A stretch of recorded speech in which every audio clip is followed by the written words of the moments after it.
એના ફળ આપણને અહીંયા ને અહીંયા મળે. તો પછી પ્રારબ્ધ અનુસાર માણસને જે ફળ ભોગવવા પડે છે, સુખ કે દુઃખ, તેમાં અને પુરુષાર્થના પરિણામે જે સુખ દુઃખ આવે છે એમાં કયા પ્રારબ્ધ લીધે છે અને કયા પેલા પુરુષાર્થના પરિણામને લીધે એનો છે, ભેદ જાણવા. એનો ભેદ શી રીતે?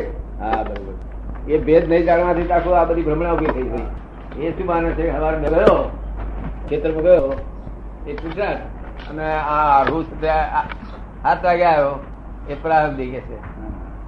તો વહેલો ગયો ત્યારે આ પેઢી મરી ગયું. બુઆ વહેલો ગયો તો પુરુષાર્થ કે વડો આવ્યો તે પુરુષાર્થ ભાન ક્યાં છે? તો ને એટલે પુરુષાર્થ ને પ્રારંભ ને ભેદ હજુ જગત સમજી. માણસ ને અહીં જન્મે છે ત્યારથી મળતા સુધી ખાલી પ્રારબ્ધ જ વેદે છે.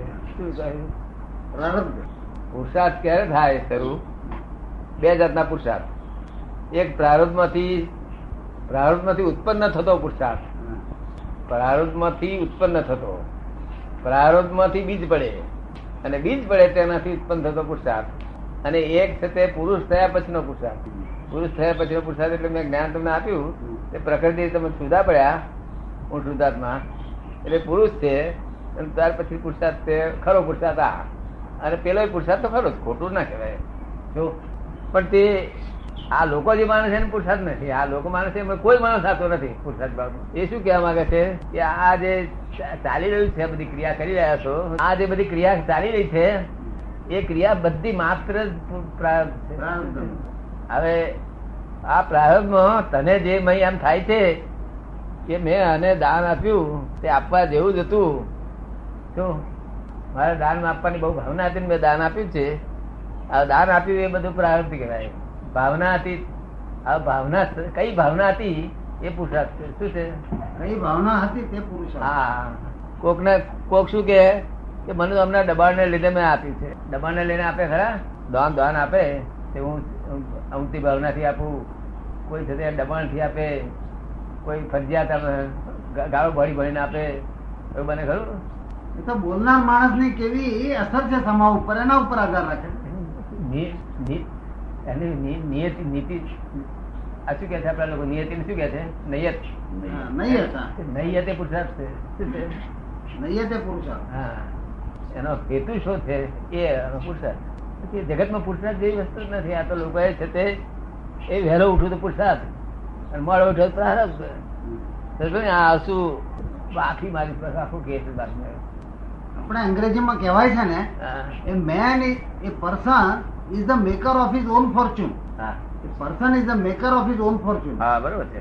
તો પછી એ પુરુષાર્થ કરે તો જ એના નસીબમાં. આ જ પુરુષાર્થ. આ જે કયો હેતુ થી કામ કરી રહ્યો છે તે હેતુ એ પુરુષાર્થ છે, તે યોજના છે હેતુ. અને યોજના ઉપરથી આગળ છે તે પછી રૂપકમાં આવે. બીજું પુરુષાર્થ પુરુષાર્થ એવું હોય ને. આ જ પુરુષાર્થ. તો પ્રારબ્ધ અનુસાર એને સુખ દુઃખ જે આવવાનું છે એ તો નિશ્ચિત છે. તો પછી માણસ કશું જ ના કરે, રહી શકે જ નહીં ને. આ રહી શકે જ નહીં, પોતે કરતો જ નથી. આ તો ખૂબ કરાવે. જે કઈ કર્મ કરવાનું એને હોય છે એને માટેની પ્રેરણા તો પોતાની બુદ્ધિ નહીં ને.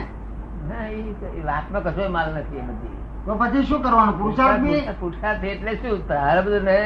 પ્રારબ્ધ ને કયા ભાવે ભોગવે છે એ ભાવ ઉપર પુરુષાર્થ છે.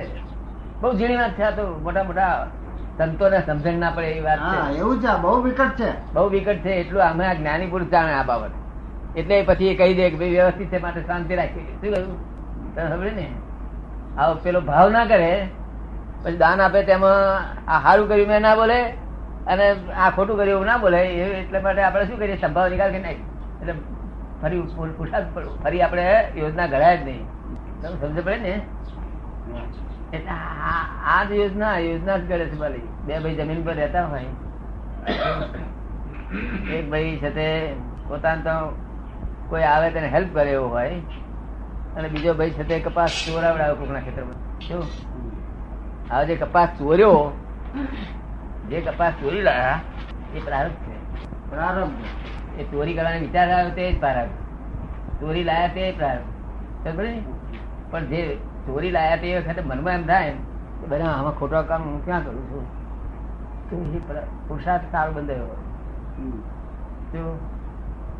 અને ચોરી નથી લાવતો, તેના મનમાં એમ થાય કે સારું આ બધા ચોરી લાવે છે, હું એકલો જ રહી જાઉં છું. પેલા કર્મ સારો ને એટલે પેલા ચોરી કરાય નહીં. નહીં, પણ મનમાં ભાવ કરે કે ચોરી કરવા જેવી હતી, તે પાછો આવતો ઓછું થશે. શું કહ્યું?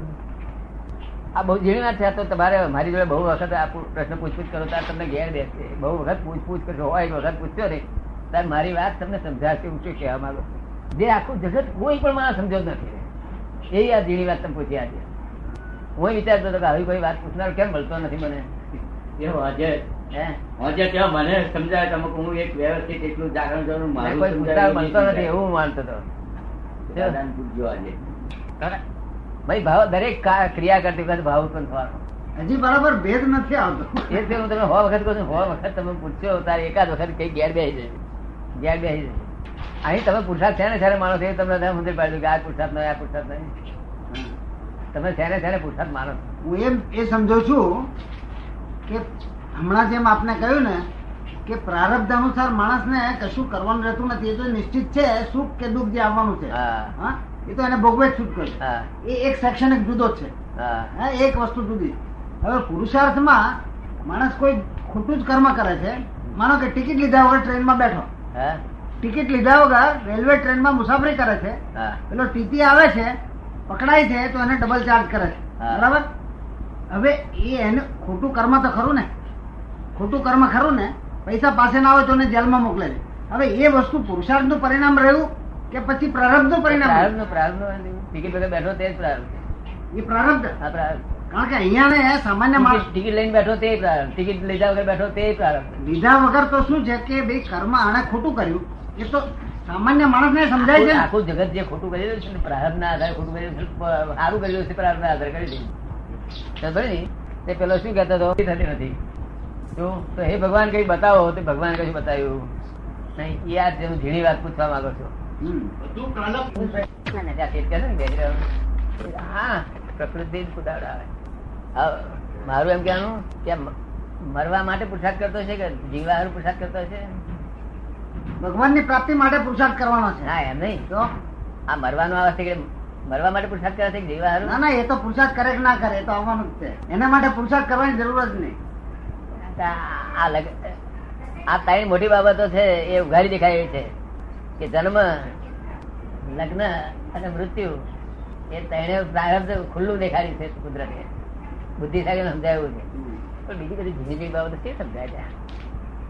તેથી હું આખે બાજે કરું છું કે ફરજિયાત છે, આખું લાઈફ જ ફરજિયાત. અને ફરજિયાત હોય ને તો જ છે તે આ ગ્રહો ઉપરથી જોવાય કે ભાઈ હા 50 વર્ષે આવું કરશે, 55 વર્ષે આવું કરશે. સમજાય છે તમને? હા એ સમજાય છે, પણ પેલા સવાલ જરાક મુશ્કેલ પડે.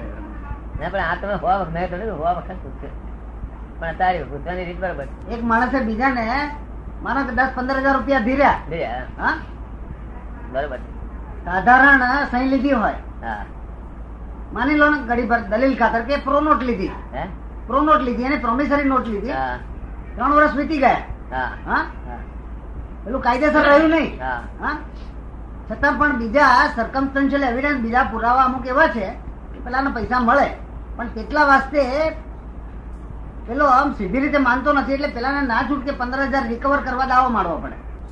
હવે દાવામાં એની તરફેણમાં આવ્યું ખરું, પણ આ બધી લમણાજી એ શું કહે મુદત ગયા પછી દાવો થી મળે ના, બીજા પુરાવા હોય, બીજા પુરાવા મુદત ગયા કાગળ લખ્યો હોય, એ લખ્યું હોય એના, હા એ બીજા પુરાવા ના કરે એને મળ્યું. પણ જે આ 2-4 વર્ષ જે રખડપટ્ટી થઈ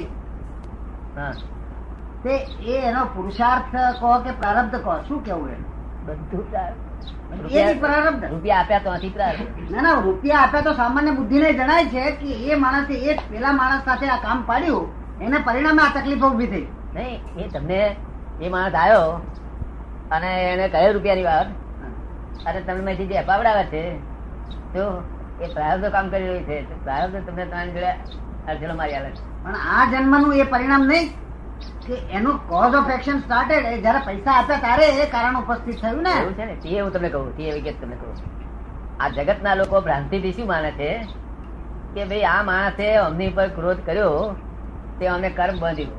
શું કે છે? કર્મ બાંધ્યું. હા એનું ફળ ભોગવવું પડશે. તે ક્રોધ કરેલો તેનું ફળ આ ભાવમાં જ આવી જાય. કેવું? આ ભાવમાં આવી જાય.